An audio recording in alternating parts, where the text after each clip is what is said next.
Le projet EOL prolongera la ligne E du RER existant de 55 km vers l'ouest. La nouvelle E sera la ligne la plus interconnectée d'Île-de-France. Connexion avec tous les RER, la majorité des lignes de métro et les futures lignes 15 et 18 du Grand Paris Express. Cette ligne contribuera notamment à la désaturation du RER A et de la gare Saint-Lazare, deuxième gare d'Europe avec plus de 450 000 voyageurs par jour.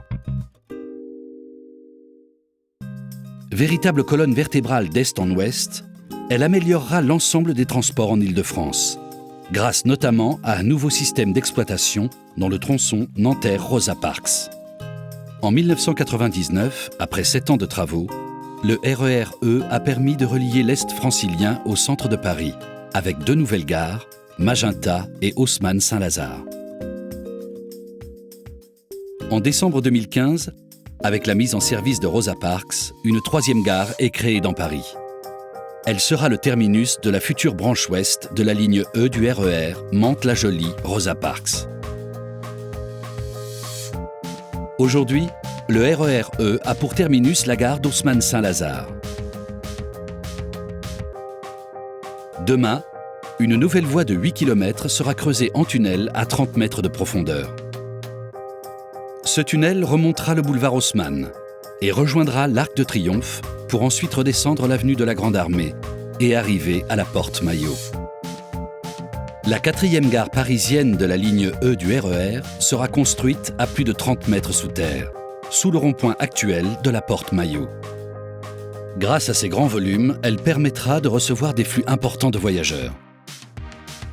Elle sera connectée avec la ligne 1 du métro ainsi que le RER C et permettra de créer un pôle multimodal majeur au niveau de la Porte Maillot.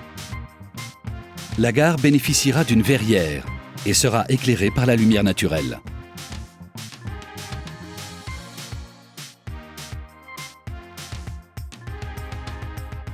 Traversant la commune de Neuilly-sur-Seine, le tunnel progressera vers Courbevoie, en passant sous la Seine pour rejoindre le quartier d'affaires de la Défense, où une gare sera implantée sous le CNIT.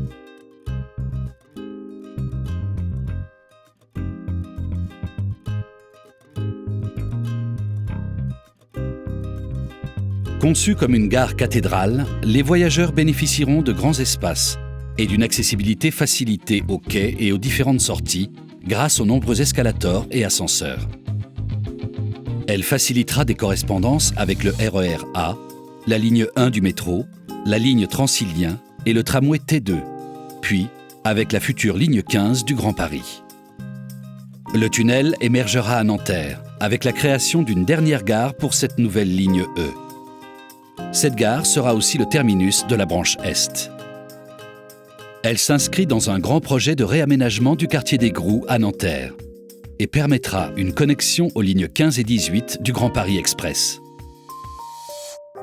La nouvelle E rejoindra les lignes existantes de l'actuelle ligne J Mantes via Poissy grâce à un ouvrage d'art qui franchira la Seine.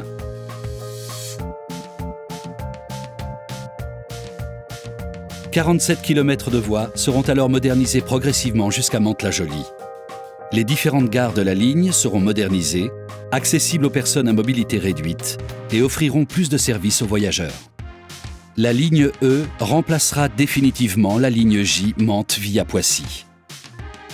Fin 2015, les premiers travaux EOL ont démarré pour offrir une nouvelle ligne d'est en ouest à l'ensemble des Franciliens.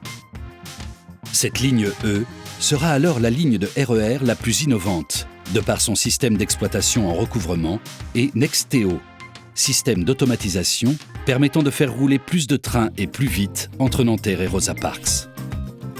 Cette nouvelle ligne E contribuera au développement de l'intermodalité et à l'attractivité de tous les territoires d'est en ouest.